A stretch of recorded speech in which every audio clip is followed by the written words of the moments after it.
నీ నాన్న గురించి తెలిసి నేను ఎవరైనా లవ్ చేస్తారనే? ఉంటాడు. నా కోసం ఎన్ని దెబ్బలు తిన్నా లేచి నిలబడేవాడు. మిత్రమండలి నలుగురు కమెడియన్స్ ని హీరోగా చూపిస్తూ మూవీలో కథేం లేదు అంటే హెడ్డింగ్ పెట్టి కేవలం కామెడీ కోసం మాత్రమే సినిమా అని చెప్పి ఈ పండక్కి మంచి కామెడీ ఎంటర్టైనర్ అని ఓదరగొట్టిన మూవీ.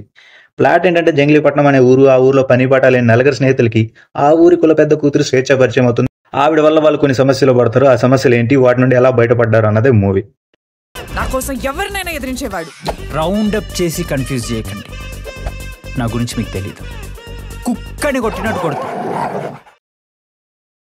యాక్టర్స్ విషయానికి వస్తే సుహాస్ గారు, ప్రియదర్శి గారు యాక్టింగ్ పరంగా తెలుగు ఆడియన్స్ కి దొరికిన విజయ్ సేతుపతి లాంటి యాక్టర్ని పొగుడుతుంటే ప్రియదర్శి గారు మాత్రం అవకాశాన్ని అస్సలు వినియోగించలేకపోతున్నారు. బలగం, కోర్టు మూవీస్ రెండు ప్రియదర్శి గారిని హీరోగా చేస్తే ప్రియదర్శి గారు మాత్రం స్టోరీ సెలక్షన్ విషయంలో ఇంకొక రాంగ్ స్టెప్ వేశారనిపించింది. ఈ మూవీలో అంత ఇంపార్టెంట్ రోల్ కూడా కాదు, కానీ ప్రియదర్శి గారు చేయడం వల్ల సినిమాకి ప్లస్ అయింది అంతే.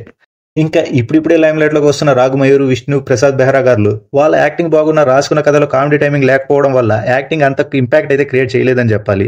అలాగే నిహారిక గారు ఒక ఇంట్రొడక్షన్ సీన్ లో తప్ప ఇంకెక్కడ ఆవిడ గ్లామర్ యూజ్ అవ్వలేదని చెప్పాలి. మీ పొజిషన్ నాకు క్లియర్ అర్థమైందిరా. ఆ పిల్ల మీ ఇద్దరు ఎవరు పడ్డా గానీ ప్రేమ గుడ్డిదని నమ్ముతారా?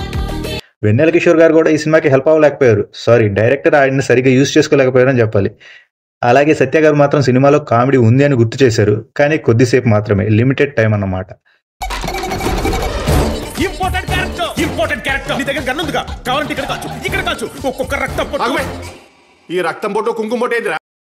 ఇంకా టెక్నికల్ టీం విషయానికి వస్తే ఆర్ఆర్ ధ్రువన్ గారు మ్యూజిక్ పర్లేదు అనిపించింది.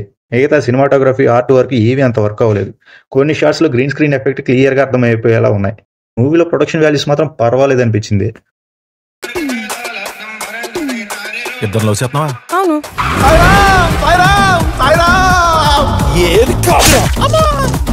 ఫైనల్ గా డైరెక్టర్ విజేంద్ర విషయానికి వస్తే రాసుకున్న కథలో కామెడీ ఉన్న, స్క్రీన్ ప్లేలో మాత్రం ఆ కామెడీ మిస్ అయింది. అలాగే మాటలో కూడా కామెడీ ఉన్న, దాన్ని సరిగా వాడుకోలేదనిపించింది. ఓవరాల్ గా సినిమా ఎలా ఉందంటే బడ్డీ కామెడీ అని చెప్పి థియేటర్కి వెళ్ళాక వర్క్ అవని జబర్దస్త్ స్కిట్ చూపించారు.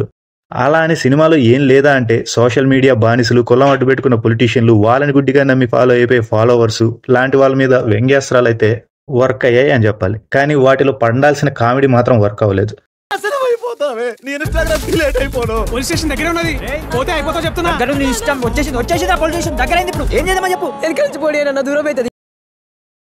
ఇది బాస్ మిత్రమండలి మీద నా ఒపీనియన్. మీరు మూవీ చూస్తే మీ ఓపెన్ కామెంట్స్ లో చెప్పండి. వీడియో నచ్చితే లైక్ చేసి కొంచెం ఎంకరేజ్ చేయండి. అలాగే లేటెస్ట్ మూవీ అప్డేట్స్ కోసం ఛానల్ సబ్స్క్రైబ్ చేసుకోండి. Thanks for watching.